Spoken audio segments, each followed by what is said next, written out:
Are you facing co-parenting with a narcissist and want real tips on how to deal with this toxic personality so you can protect your children from them? By the end of this video, you will have advice and tips on exactly how to do just that.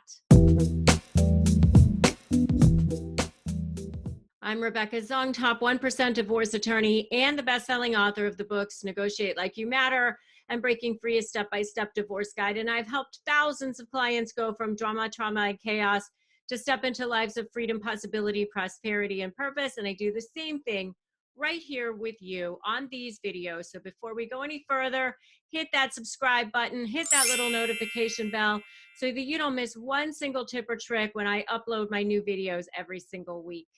Now, if you are co-parenting with a narcissist and you really want to protect your kids from that toxic personality, there are a few things that you can do. But before I get into that, let me just give you a few ideas of the kinds of things that you're going to be in for if you are co-parenting with that narcissist. Number one is parental alienation.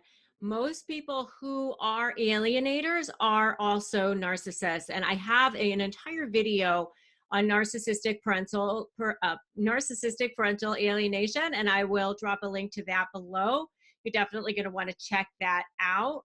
But, you know, they engage in all kinds of things that look like parental alienation, which is a campaign of denigration against you, trying to turn the kids against you so that the kids think that you're the most disgusting thing that ever walked the planet, even if you had a wonderful relationship with them before, and they start, you know, dripping on the kids in a way that starts turning the kids against you. It is very serious and very toxic. So definitely check out my video on parental alienation, narcissistic parental alienation, if you haven't already seen it. In addition to parental alienation and the campaign of denigration, they'll also just personally attack you, not necessarily just to the kids, but also just to you. So they will go on these personal attacks in messages, in person, to third parties, to, you know, whoever their lawyer is, in whatever way that they possibly can. They will go on this you know, campaign of personal attack against you. And, you know, not to mention twisting everything that you say, gaslighting, you know, manipulating you, and on and on and on. But the third thing that they're going to try to do is legal attacks on you. So they will use the system as their sword. They hide behind that. They don't want to actually have a conversation with you unless they think they're going to be able to control it.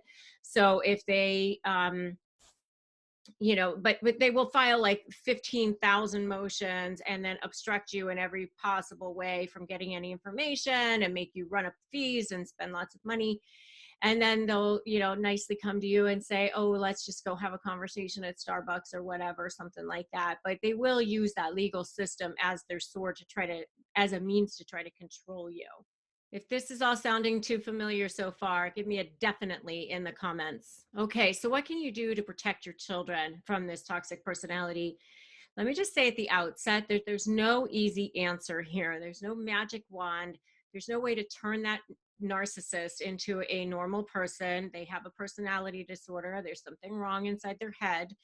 And, you know, nothing that you're going to be able to do is going to be able to change that about them. And the worst thing about narcissists is that they don't think there's anything wrong with them. So they'll never go and get help. So the only thing that you can do is control yourself and your behavior. Okay. So let's just say that at the outset. But there are a few things that you can do to minimize the issues and to protect your children. So number one is a custody evaluation.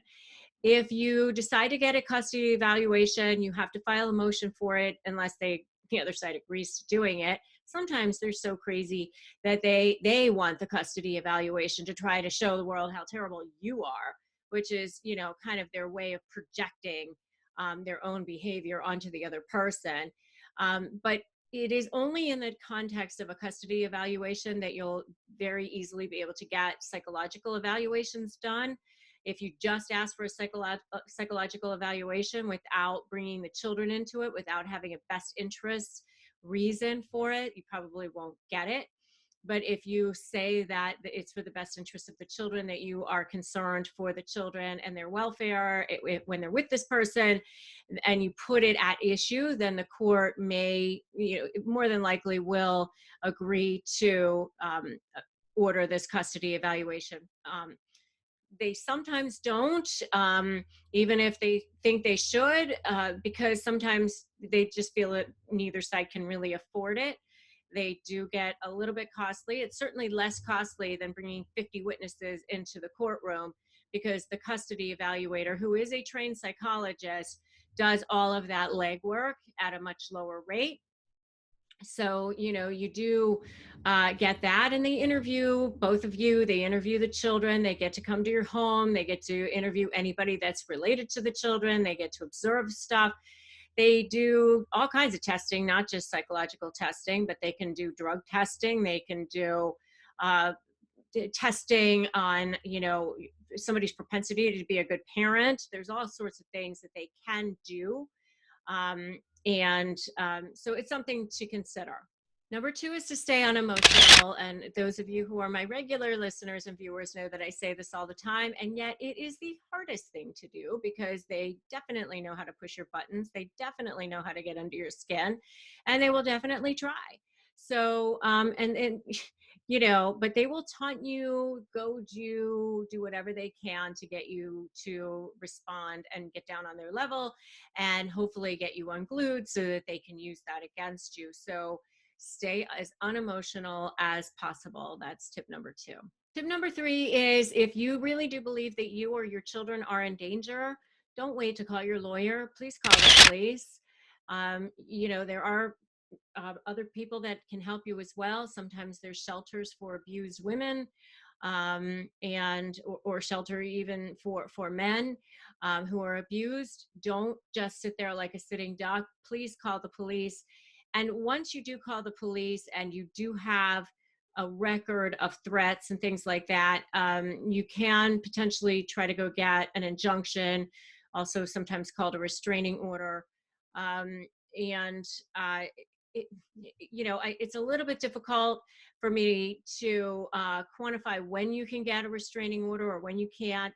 The one thing I will say, though, is that if you decide to try that path, to hire somebody and a lawyer who really understands the system and understands the statute, because you want to make sure that it sticks if you do get it. The worst thing in the world is to try to go get one and then have it be dismissed, because then the other person feels empowered. So you're going to want to make sure that, you're really, you've got enough. Unfortunately, even if you feel in fear and you don't really have any way to prove why you're in fear, you probably won't get one. But if you are in real danger of physical abuse or, stalking, something like that, please call the police. Number 4, what you can do is use a co-parenting app that, help you minimize the interaction between the two of you, because sometimes just the escalation of interaction between the two of you becomes a danger to your children. So if you want to protect your children, then, minimizing the fighting and the back and forth and all the toxicity and poison that's going on between the two of you will definitely help to protect your children. So more than likely, you'll have to get a court order. More than likely, the other person won't agree to it. Even if they do agree to it, have that agreement or stipulation turned into a court order so that the other person is ordered to use it. Because if they're a narcissist, they're not going to want to use it. Even if they're court ordered to use it, they'll still try to figure out ways around it. Well, we're here right now, let's just talk. Or, oh, it's too hard to use the app, I'm just texting you. They'll still try to find ways around it, but then at least it's a violation of a court order. Okay, my next suggestion is non-disparagement clauses, and those can be written right into a parenting plan, where it says, neither parent is allowed to talk badly about the other parent to the children. Now, I'm going to tell you that most of the time I find these kinds of clauses to be aspirational rather than actually useful, because it's really hard for a court to enforce them. Even if you have proof, even if you have a text message from the parent to the child that says, mommy is a loser or daddy is a drunk. Even then the judge is probably just going to go, don't do it again. I mean, because it's really hard to enforce that kind of an agreement. So my suggestion to you is to have some kind of extra thing written into the agreement that helps you enforce it. Like if the person violates it, then the person who violated that clause loses the ability to have ultimate decision-making authority on one particular area or another, like medical or educational or something like that. Oh, and the person who violates it has to pay both sides fees or something like that. Give the judge some kind of teeth to be able to enforce that court order. Number 6 is document, document, document. You all know, who are my regular listeners, you better document every single thing. Have the notes section open to your phone or use an app or whatever you need to do. I've won entire court cases on documentation. So, person's late or they didn't show up to take the kids or whatever, so that down the road you can potentially modify that parenting plan so that you get more time sharing than the other person does. And the last one is to get therapy for your child.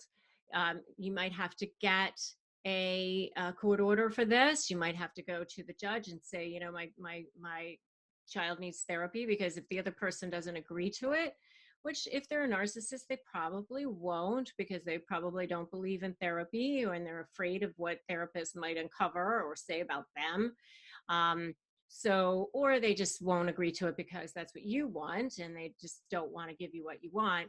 So you might have to go and ask the court to order that it's okay, but give your children an outlet, give them a place that's protected for them to talk about what's going on and how they're feeling about the entire situation. So some states do actually have statutes that say that only one parent's permission is needed for therapy.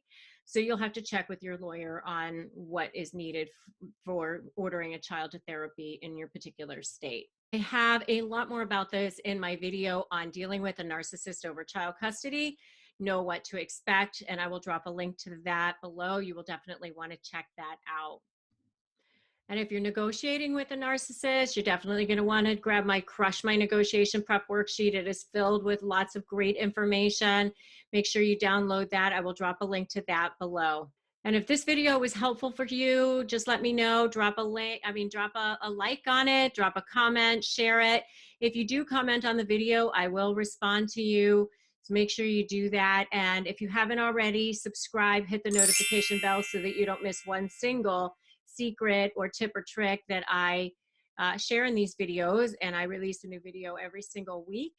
I'm Rebecca Zung, top 1% divorce attorney, and I'm so glad that you stopped by here today.